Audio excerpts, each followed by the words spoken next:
একটা খবর দেখলাম দর্শক, যে পুলিশের সুধী সমাবেশে বীর মুক্তিযোদ্ধার বক্তব্যে জামাত নেতার বাধা। শিরোনামটা দেখেন, একটা ছবি দেওয়া হয়েছে, তার শিরোনামে বলছে যে জেলা পুলিশ আয়োজিত সুধী সমাবেশে একজন বীর মুক্তিযোদ্ধার বক্তব্য থামাতে উত্তেজিত হয়ে আঙুল উঁচিয়ে এগিয়ে আসছেন জেলা জামাতের নায়েবে আমির এবং সাবেক এমপি লতিফুর রহমান। শনিবার বিকেল 5টার দিকে নবাবগঞ্জের শহীদ সাটু অডিটোরিয়ামে এই ঘটনা ঘটে। জিনিসটা কোনো ভালো কাজ হলো না জামাত নেতাদের, বা যিনি ঘটালেন।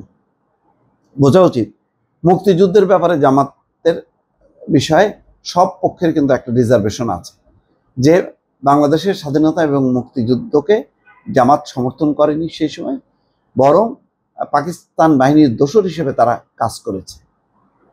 তো এটা নিয়ে আবার বিচার টিচার নিয়ে আমি কথা বলবো না, সেই বিচার ছিল রাজনৈতিক উদ্দেশ্য প্রণোদিত।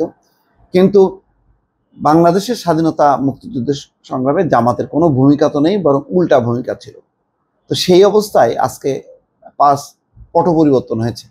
পট পরিবর্তনের পর বিষয়টা কি এমন যে স্বাধীনতা বা মুক্তিযোদ্ধা এই অংশটা পরাস্ত হয়েছে আর জামাতের জয় হয়েছে? না, তা তো হয়নি।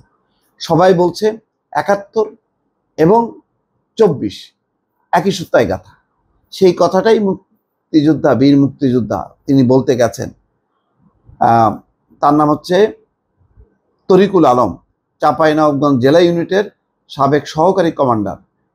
আর তাকে বাধা দিয়েছেন জেলা জামাতের নায়েবে আমির ও সাবেক এমপি লতিফুর রহমান।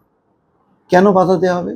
সে তার স্বাধীন বক্তব্য এই স্বাধীন দেশে দিতে পারবে না কেন? বলা হচ্ছে না যে দ্বিতীয় স্বাধীনতা, সবাই যার যার বাক স্বাধীনতা প্রয়োগ করবে। তো উনার কি বক্তব্য না শুনে উত্তেজিত হওয়ার কারণটা কি? মুক্তিযোদ্ধা বলছেন যে আমার পুরো বক্তব্যটা শুনতে হবে, তো তার আগেই কেন বাধা দেওয়া হচ্ছে? কিন্তু বাধা না দিয়ে যেভাবে তেড়ে গেলেন, মানে ৮ মাস আগের অবস্থায় কি ভুলে গেল জামাতের নেতারা? তখন তো ঘর থেকে তারা বেরোতে পারেনি। আজকে ছাত্রদের এই আন্দোলনের কারণে আজকে সবাই মুক্ত, বিএনপি মুক্ত, জামাত মুক্ত, আমরা মুক্ত। তো বুঝলাম সবাই না হয় পার্টিসিপেট করছে, কিন্তু পরিবর্তিত রাজনৈতিক অবস্থা পরিবর্তন হবে আর মুক্তিযোদ্ধারা কোণঠাসা হবে, মুক্তিযোদ্ধারা তার মতন করে স্বাধীনভাবে বলতে পারবে না, এটা তো ঠিক না। এটা কিন্তু কেউ মানবে না। বক্তব্য দিতে গিয়ে ১৯৭১ সালের মহান মুক্তিযুদ্ধের সঙ্গে ৫ই আগস্টকে না মেলানোর আহ্বান জানান মোহাম্মদ তরিকুল আলম। এই সময় সামনে বসা জামাত নেতা লতিফুর রহমান উত্তেজিত হয়ে আঙুল উঁচিয়ে বীর মুক্তিযোদ্ধা তরিকুল আলমের দিকে তেড়ে আসেন, চিৎকার করে এর প্রতিবাদ করেন। এই সময় আরও কেউ চেঁচামেচি শুরু করেন। একজন তাকে মাইক্রোফোন দিতে বলেন। এই সময় পুলিশের একজন সদস্য তরিকুল আলমের হাত থেকে মাইক্রোফোন নিয়ে যেতে দেখা যায়। বীর মুক্তিযোদ্ধা তরিকুল আলম বলছেন, আমি কি বলতে চেয়েছিলাম তা বলতে দেওয়া হলো না, আমার বক্তব্য শেষ করতে দেওয়া হলো না, এই বলে তিনি অনুষ্ঠান স্থল ত্যাগ করেন। আর লতিফুর রহমান বলছেন যে উনি ৫ই আগস্টকে কটাক্ষ করে বক্তব্য দেওয়ায় আমি এর প্রতিবাদ করেছি। আর তরিকুল আলম বলছেন যে আমি কোনো দলের লেজুর ভিত্তির করি না, মুক্তিযুদ্ধ করে দেশ স্বাধীন করেছি, মুক্তিযুদ্ধের কথাই বলবো।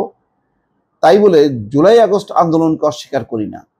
যারা প্রাণ দিয়েছেন তাদের শ্রদ্ধা করি, আহত ব্যক্তিদের প্রতি সহানুভূতি আছে, কিন্তু আমাকে এ কথা বলতে দেওয়া হয়নি, তার আগেই থামিয়ে দেওয়া হয়েছে, এটা একেবারে অগ্রহণযোগ্য। হ্যাঁ, হতে পারে অনেক মুক্তিযোদ্ধা মনে করতে পারেন যে ওইটা অনেক বড় কাজ, স্বাধীনতা মুক্তিযোদ্ধা, সেই তুলনায় এটার সাথে এক করা ঠিক হবে না। এটা তো স্বাধীনভাবে বক্তব্য।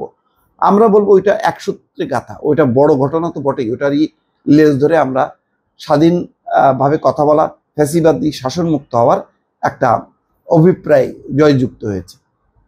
তো মুক্তিযোদ্ধাকে যদি বসায় দেয় জামাতের কোনো নেতা, এটা নিঃসন্দেহে একটা ভালো দৃষ্টান্ত হলো না, এবং এটা কেউ কিন্তু মানবে না। ভালো থাকবেন। আল্লাহ হাফেজ।